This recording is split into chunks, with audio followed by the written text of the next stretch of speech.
It started like any other Monday. Coffee, the same old commute, that cold slice of sky between the buildings I stared at every morning for the past 3 years.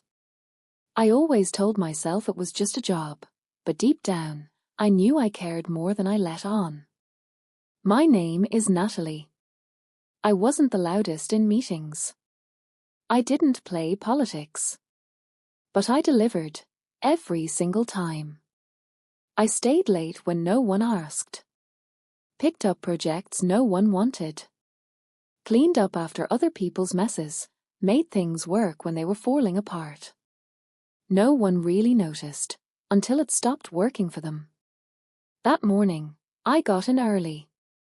Earlier than usual. The office was quiet. I loved it that way. The glow of monitors, the sound of keys, the smell of overburnt coffee, it gave me a weird sense of peace. Like I could control my little corner of the universe for a while. At 9:06 a.m., a calendar notification popped up. Meeting, 11:30 a.m. or conference room 4C. Organizer, HR department. No subject line. No reason. I didn't panic. We'd just wrapped Q1. I was under budget and ahead of schedule. Even got amazing work on the vendor transitioner from my manager, Daniel, on Slack a few days ago. So I messaged him. Hey, anything I should prep for the 11:30? He saw it. Didn't answer. That was the first warning sign. At 11:27 I was outside the glass door to 4C. My stomach was tight. Not pain, just tension, like a string someone had pulled too far. When I walked in, I saw Stephanie from HR sitting next to Daniel. They both smiled like they were about to read me a bedtime story. Hi Natalie, as Stephanie said, folding her hands in front of her. Thanks for making time.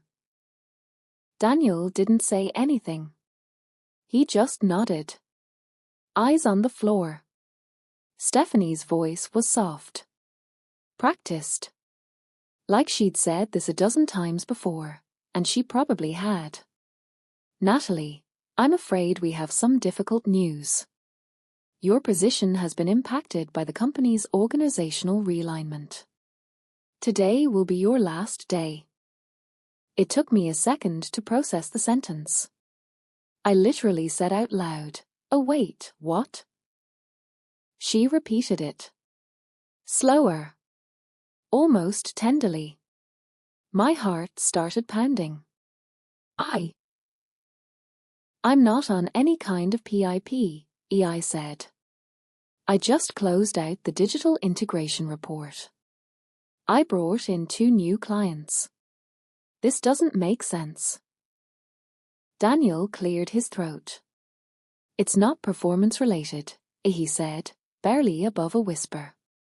It's just how the new structure shook out. No apology, no fight for me, no thank you. They handed me a paper folder like it was a gift. Inside, a severance agreement, an NDA, a pre-signed exit checklist. My desk had already been packed. They'd planned this before I even walked in that morning. At 12:15 I walked out of the building holding a cardboard box with a dead fern, a stapler I'd bought myself, and a mug from last year's company retreat. No one said goodbye. Even the coworker I helped get promoted avoided eye contact when I passed his desk. I stood outside in the cold. My badge would stop working in 5 hours.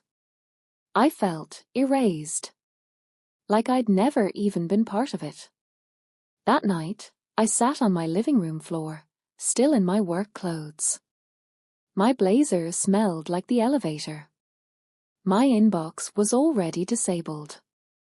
It all felt so clean. So efficient. They'd removed me like a bug in the code. But here's the part no one tells you. Sometimes, the end is just badly wrapped freedom. I didn't know it yet, but exactly 1 year later, I'd walk back into that same building. Not as an employee, as a paid consultant. And this time, they'd listen to every word I said, and pay triple for it. But first, I had to fall apart. Before I learned how to build again. The first few days felt like a blackout. I kept waking up at 7 a.m. like my body still believed I had somewhere to be. But there was nothing, no pings, no emails, no purpose. I stared at my ceiling for hours, fully dressed, holding my phone like it might ring and tell me it was all a mistake. That someone had realized how insane it was. That they'd call and say, "Natalie, come back. You were never supposed to be on the list." But the phone never rang. It was like being ghosted, professionally. Except this ghost had keys to your life, your routine, your self-worth. And they just vanished. People talk about being angry when they get fired. But at first, I wasn't angry, I was numb. Like someone had pulled the plug on my identity, and I was just coasting on leftover power. Friends texted. "So sorry to hear. Let's do coffee soon." I didn't answer. What could I say? Yeah, I just got blindsided by people I trusted, and now I can't even look at my resume without crying. How's Thursday? I stopped opening LinkedIn. Every post felt like a slap in the face. Excited to announce my promotion. Thrilled to be joining a new team. Humbled to be recognized for my impact. I wanted to scream. I had impact too. You just didn't see it. But no one was listening. For the first week, I binge-watched shows I didn't even like just to drown out my own thoughts. I ate microwave meals. I avoided mirrors. I avoided people. I avoided myself. Then the bills started coming in. Rent, health insurance premiums, my laptop payment. Ironic, right? Paying off the very tool I used to build a career that had now discarded me like last season's software. And something shifted. The numbness didn't fade, it evolved into anger. Not the loud, explosive kind. The cold, quiet kind that simmers just beneath your skin and makes everything feel personal. I started replaying everything. Every time Daniel had taken credit for my ideas. Every time I'd been cut off in meetings, ignored in group chats, praised in private but excluded in public. And then I remembered the day I trained our new project analyst, the one who sat beside me and smiled like a lost puppy. 2 weeks before I got fired, she got promoted. Into my role. They didn't even change the title. They just swapped the name on the org chart. And suddenly, my story wasn't a misunderstanding. It was a strategy. They had replaced me quietly, efficiently. Because I didn't fit the mold. Because I wasn't loud enough, charming enough, connected enough. Because I didn't play the game. They didn't want people like me. They wanted people they could mold, flatter, manage. And I had made the mistake of thinking loyalty mattered. That hard work could shield me from politics. That being indispensable actually meant something. So yeah, I got angry. And that anger? It woke me up.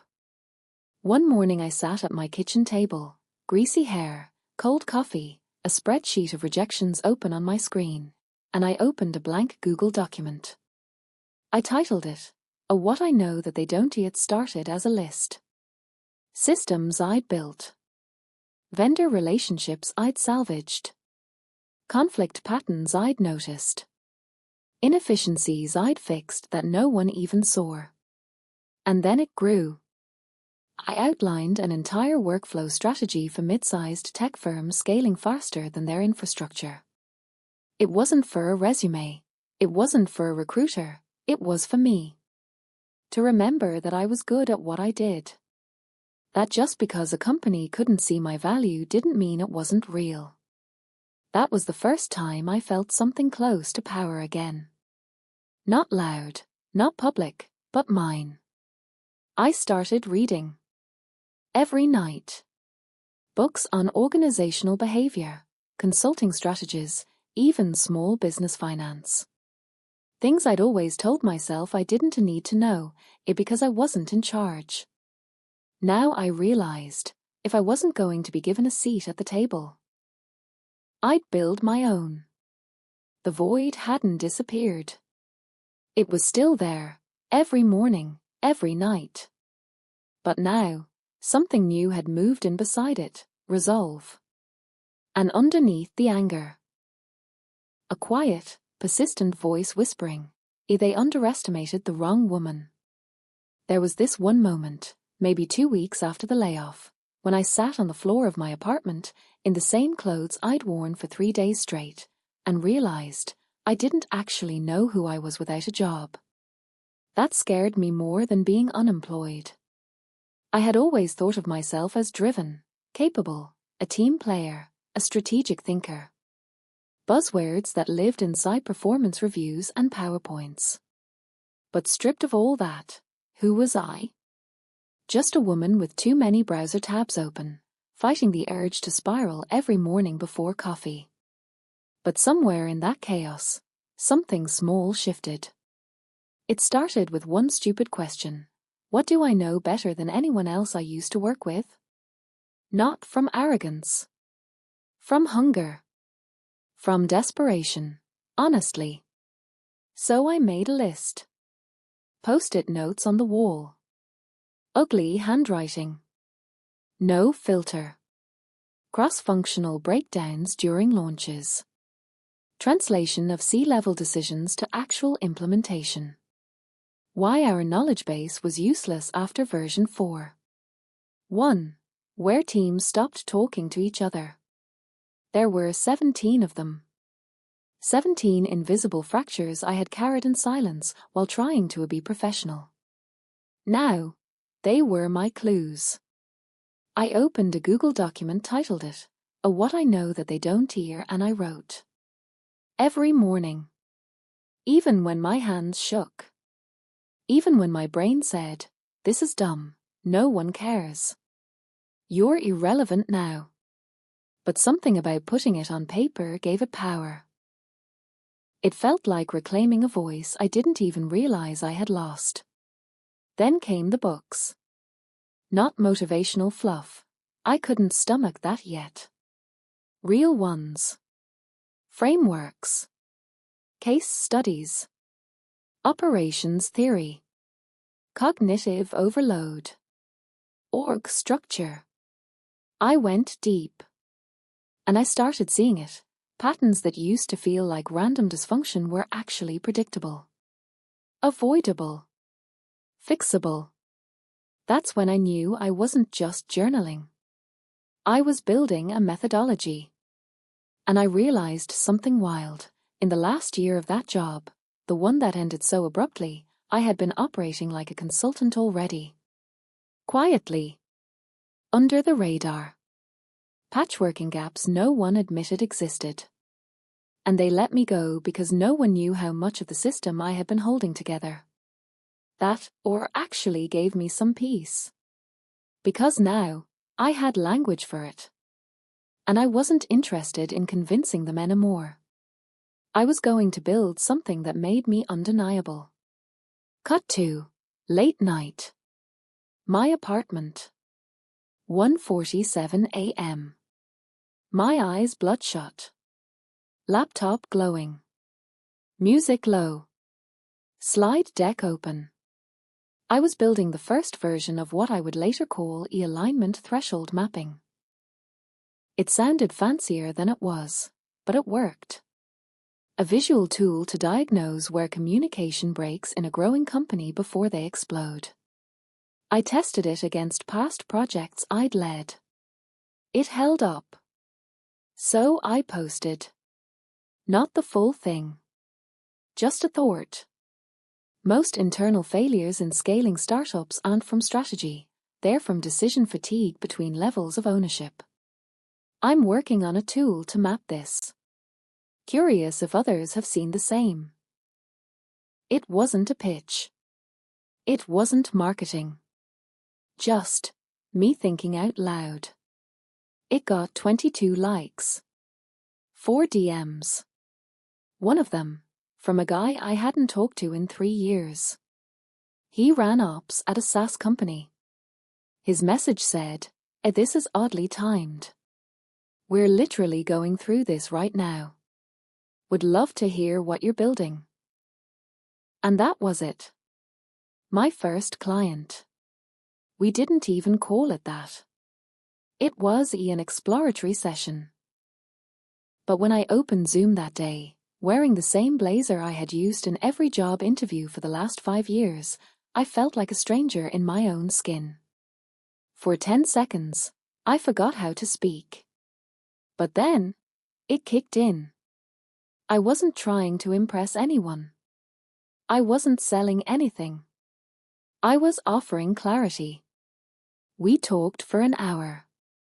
I walked him through my framework, with all its messy notes and half-baked diagrams, and at the end he said, "You just explained in 30 minutes what we've been failing to articulate for 6 months."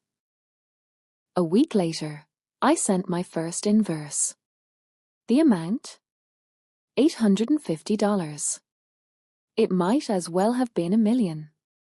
Not because of the number, but because of what it meant. I wasn't recovering from a layoff. I was becoming something new. That month, I ran 3 more sessions. All from referrals. All from the same core idea: you don't need more meetings. You need better alignment before the meetings even start. Each call taught me something. Each slide got cleaner. Each doubt a little quieter. I didn't feel like a fraud anymore. I felt dangerous. Not in a reckless way. In a focused, I know exactly what I bring to the table kind of way. There were still hard days. Days I questioned everything. Days I woke up afraid the momentum would vanish. But I kept showing up. Not for a boss. Not for performance reviews. Not for anyone's approval. For me. And slowly, quietly, without applause, I became the version of myself I always suspected wasn't there, waiting. People think growth looks like some epic montage. Sunrise jogs. Green smoothies. Laptop at a beach. Let me tell you what it really looked like for me.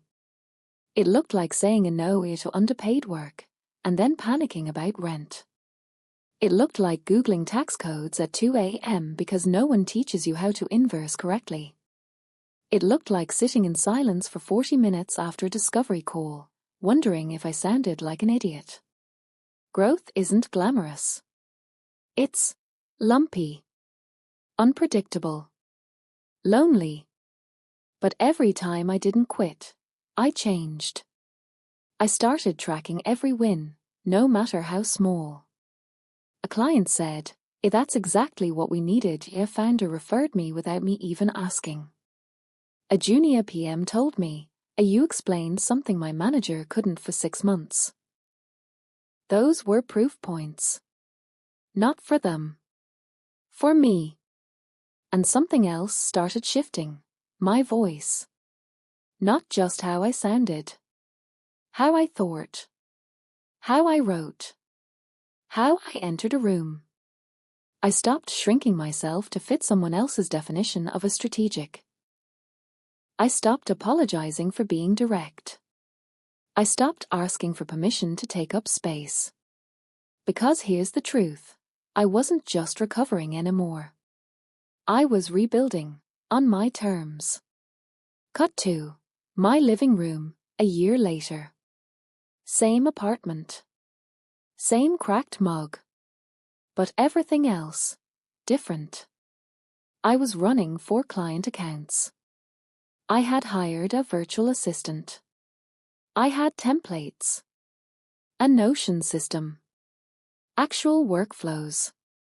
People started saying things like, "You're the person we call when things feel stuck."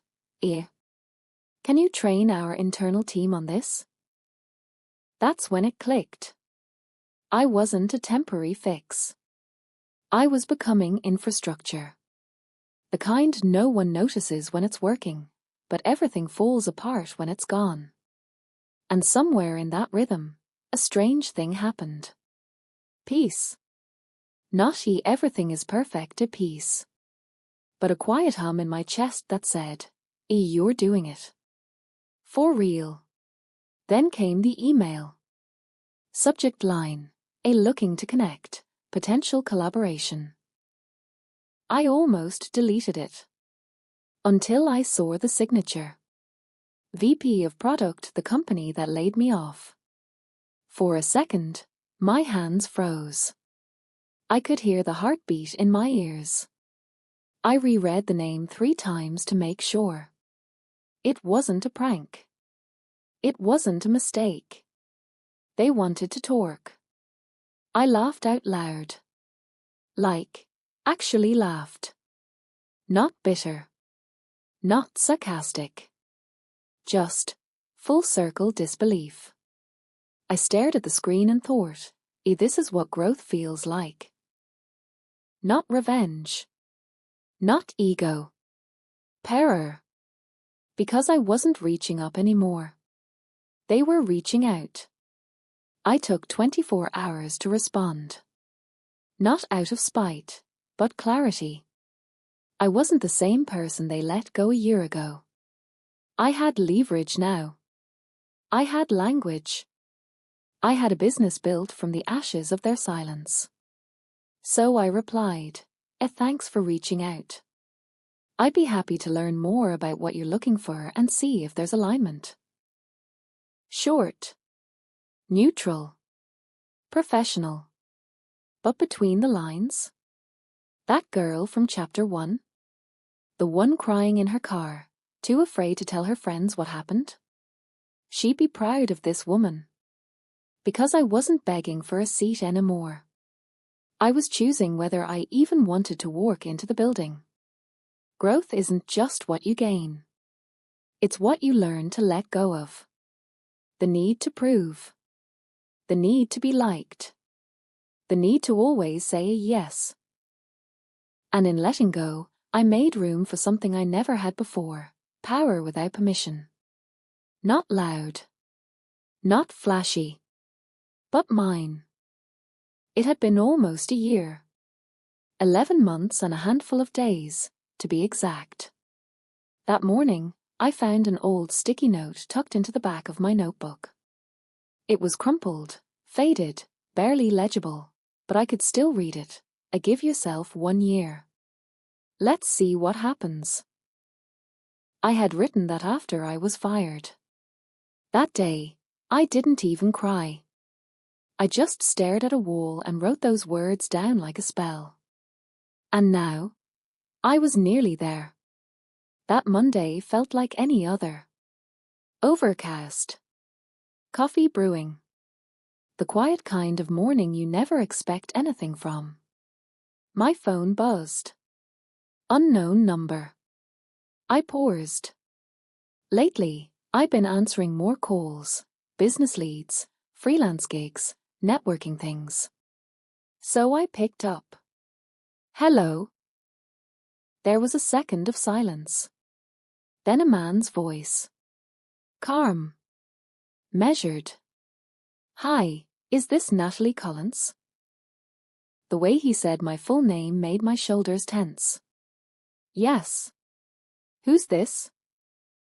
Hi Natalie, my name is David Carter. I'm the new CEO at Grayson & Locke. The room got quiet. Grayson & Locke. The same company that had fired me with no explanation. No warning. The place where I had poured in 2 years of my life, and they couldn't even look me in the eye when they let me go. I didn't say a word. He continued, I hope I'm not catching you at a bad time. I'll be brief. We're in the middle of a full restructure, Everything from internal workflows to leadership accountability. We're looking for a consultant to guide the transition. Your name was recommended. Twice, actually. I blinked. Twice? Yes. One was from a team at a startup you recently consulted for. The other was our new head of operations, Jenna Morris. She used to work with you at Brooks & King?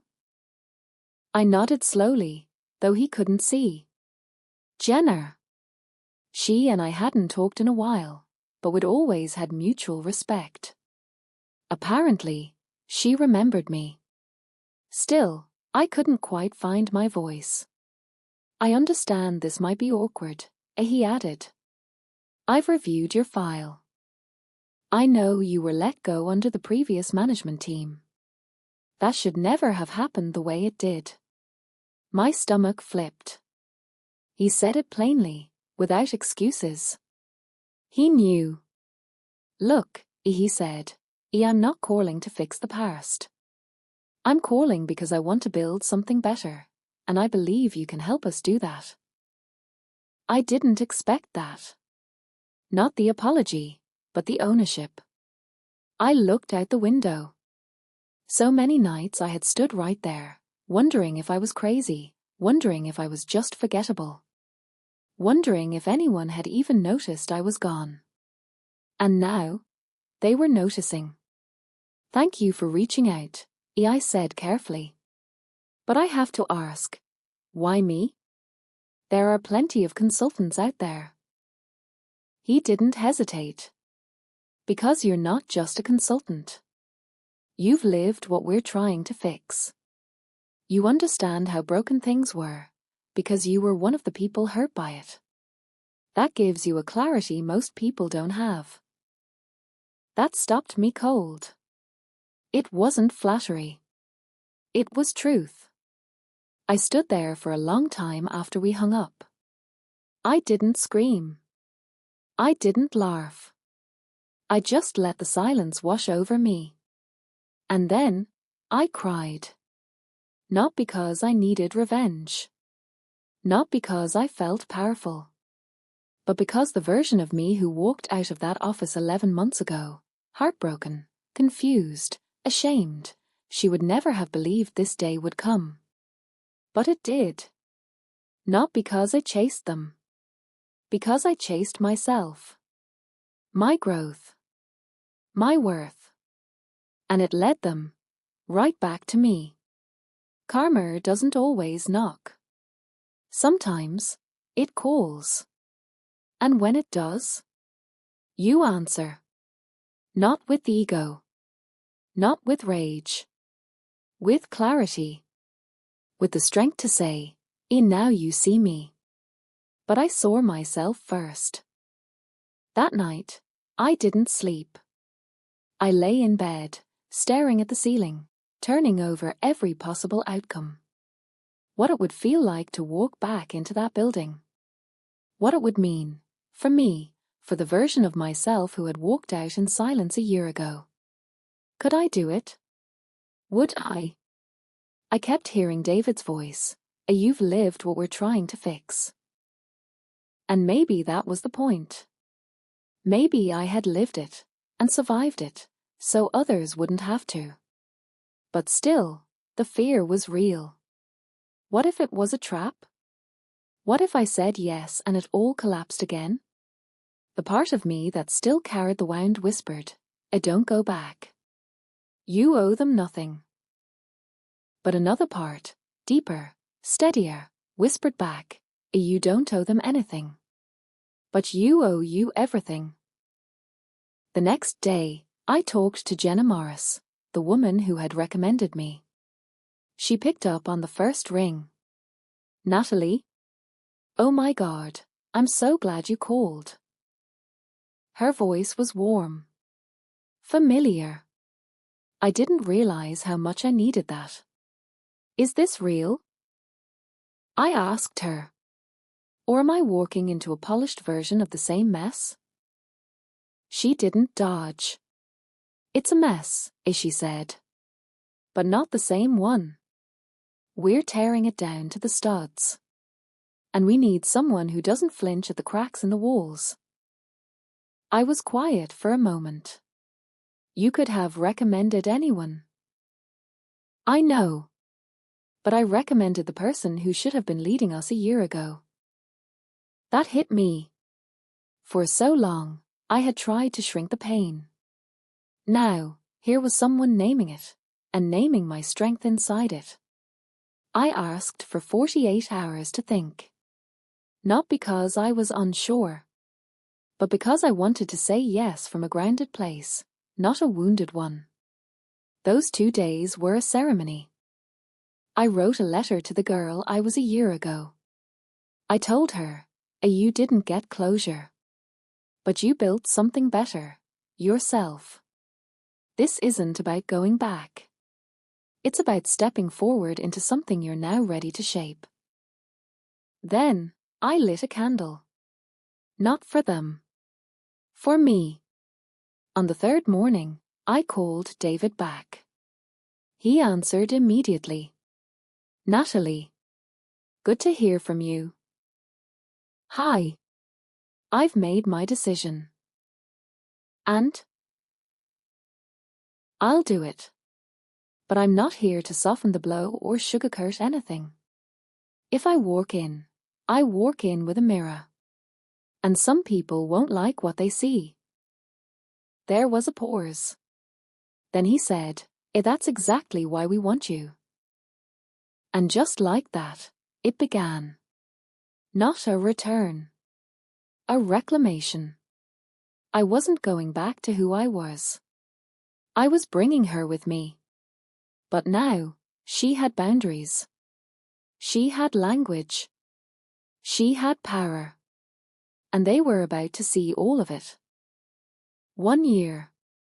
That's how long it had been since I walked out of this building, humiliated, silenced, gutted. Now I was walking back in. Not as an employee. Not as someone who needed them. But as a consultant. As a mirror. And this time, they had to listen. The revolving glass doors whispered shut behind me. Same marble floors. Same smell of coffee and recycled air. Same reception desk, though the face behind it was new. Hi. Welcome. Can I help you? I have a meeting with David Holloway, I said. She typed my name into her system. Her eyebrows lifted. Oh, Ms. Rivera. Yes. He's expecting you. Ms. Rivera. Funny how something as simple as a prefix can hit differently when it's said with respect. The elevator ride to the 15th floor was silent. But in my head, a storm. Every step down the hallway was a memory. The place where I used to laugh with Kayla over morning larties. The room where I once got blindsided by a performance review. The hallway where I stood, clutching my things, as HR handed me a generic exit folder. Now I walked past it all, clipboard in hand. Eyes forward. David met me at the corner office. Welcome back, he said, stepping aside to let me in. I looked around. The office had changed, lighter colors, fewer egos framed on the wall.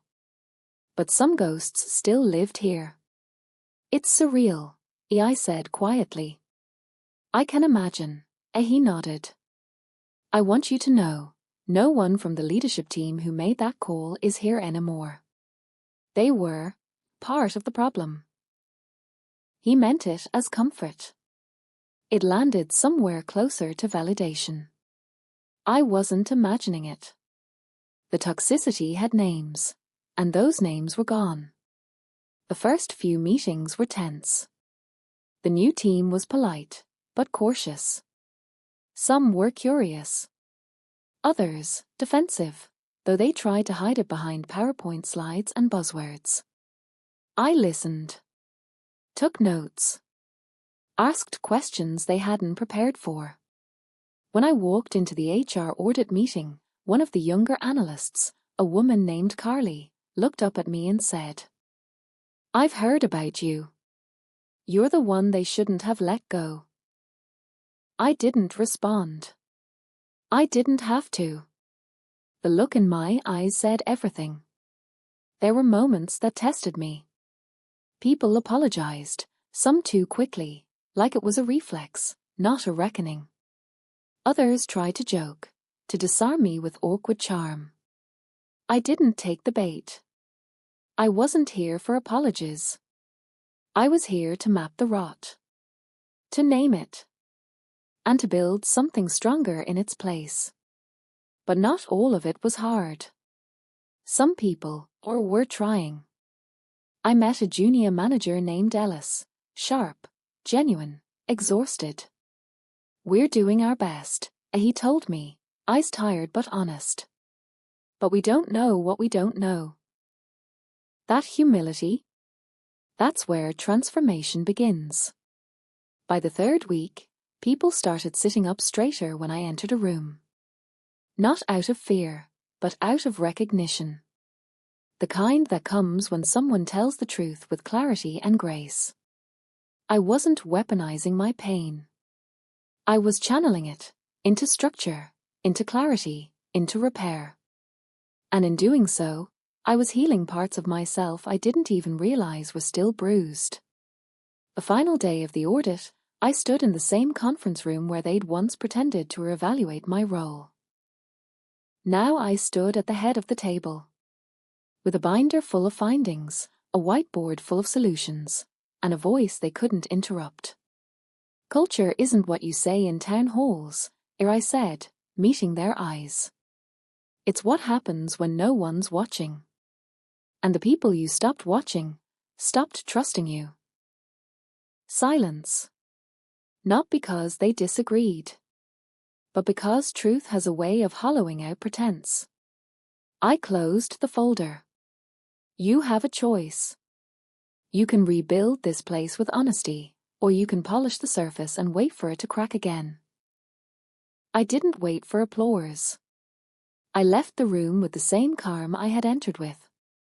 Only this time, I wasn't carrying the weight of their decisions. I was carrying my own voice. I didn't expect to cry when I got home that night. But I did.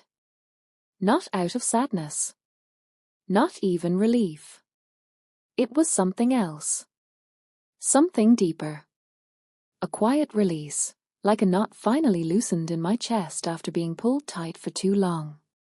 It wasn't just that I had returned, or that I'd spoken without trembling.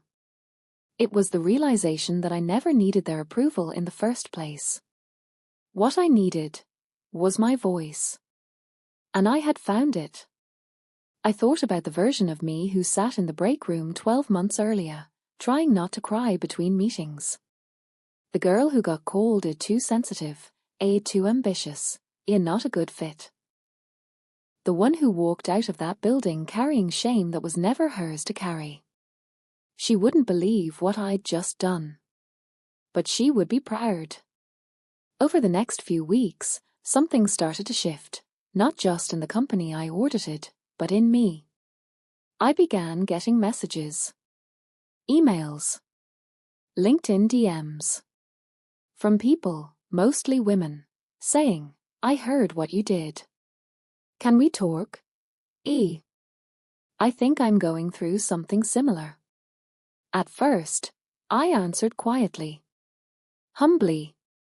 But the more I listened, the more I realized my story wasn't rare.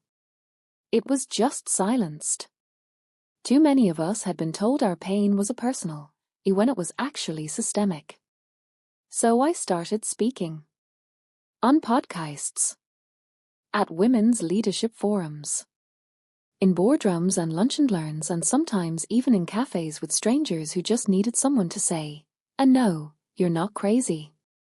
That really happened to you." And each time I told my story, I felt a thread of strength wind tighter around my spine. I didn't just become a consultant. I became a witness. A translator. Someone who could take pain, real, unfair pain, and turn it into structure, into language, into policy. Then one day, I got a letter from a young analyst named Zoe at that same company, the one I'd audited. She wrote, Because of you, I spoke up in my team's meeting today. I was nervous, but I remembered how you held the room. Thank you. I sat with that message for a long time.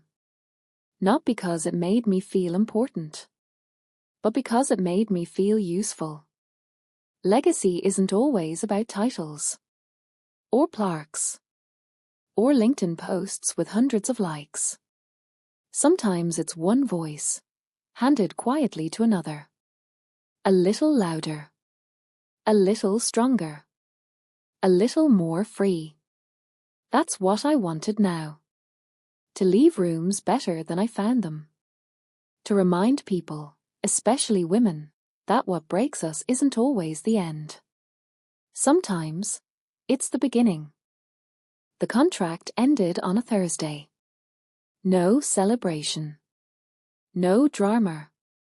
Just quiet handshakes, polite goodbyes, and a final email thread titled, "A thanks again for your contribution, Natalie." It felt strange, not because it was over, but because, this time, I was the one choosing to leave. Not forced. Not broken. Not erased. Just finished. As I stepped out of the glass doors one last time, the air felt softer than I remembered.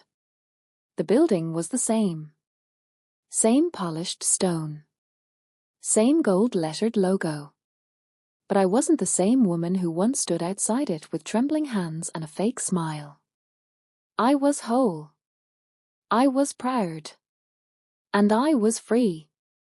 Without thinking, my feet took me across the street, to the cafe. That cafe.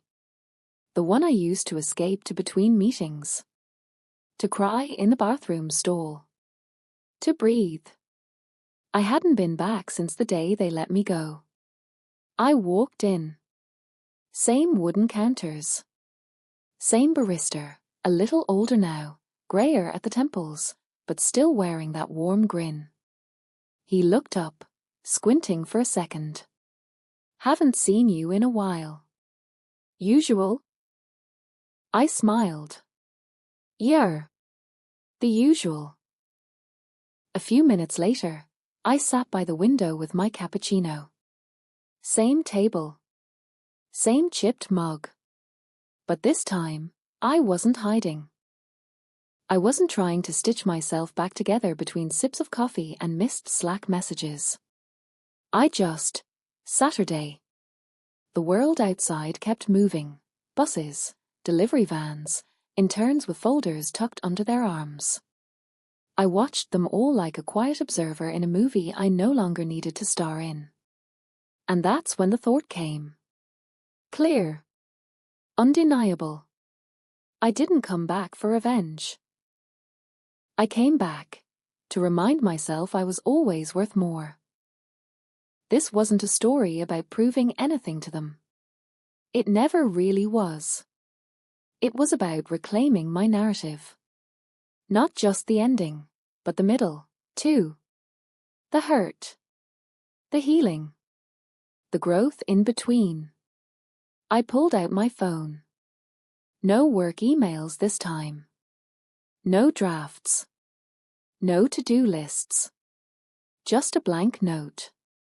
I wrote one line. It's not about closure. It's about clarity.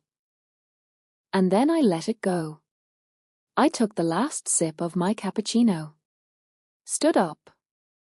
Thanked the barista. And walked out into the sunlight, not as an employee, not as a consultant, not as a survivor of someone else's decision, but as myself. Whole. Calm. At peace. Time passed. Not in waves of drama or huge breakthroughs, but in subtle shifts. A slower morning routine. More time spent creating than reacting. Less chasing. More choosing. I didn't jump into another full-time job. I didn't build a revenge-fueled empire. I didn't post a viral thread about how I got back at my old company. I just lived differently. Consulting turned into mentoring. One client became 3. Then 5. People reached out, not because I was loud, but because I was consistent. I wasn't trying to be anyone's hero, but I had become my own. A year after the contract ended, I got a message from a woman named Kelsey. She worked in HR, young, nervous, bright. She'd just been let go. Not for doing anything wrong.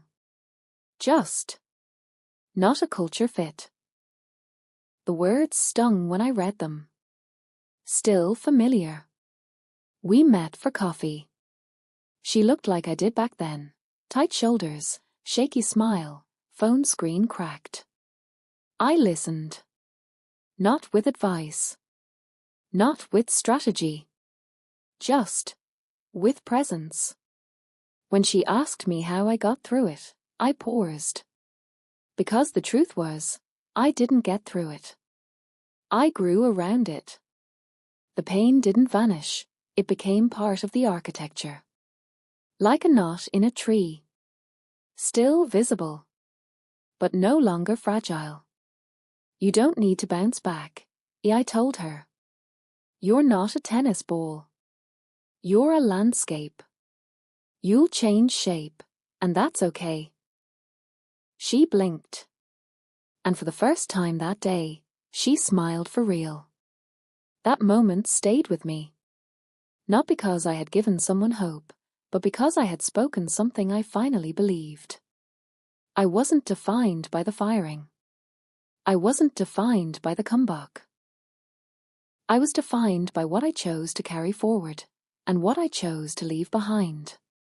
And here's what I left behind. The urge to explain myself to people who never listened. The fear of being seen as a too much, the belief that self-worth needs external approval. And here's what I kept. My empathy, sharpened by hardship, not dulled by it. My curiosity, the thing they once saw as a threat. My voice, quieter now, but more certain. I look at my younger self sometimes, that version of Natalie who got the call and packed up her desk in silence. And I don't pity her. I thank her. She's the one who walked through the fire. So I could sit here now, at peace, whole, and ready to build forward or not backward. This isn't a story about winning. It's about waking up. To who you are. To what you deserve. To the fact that sometimes, what breaks you, becomes the path to your becoming. You're not behind. You're just in chapter 1 of the story you'll be proud to tell someday.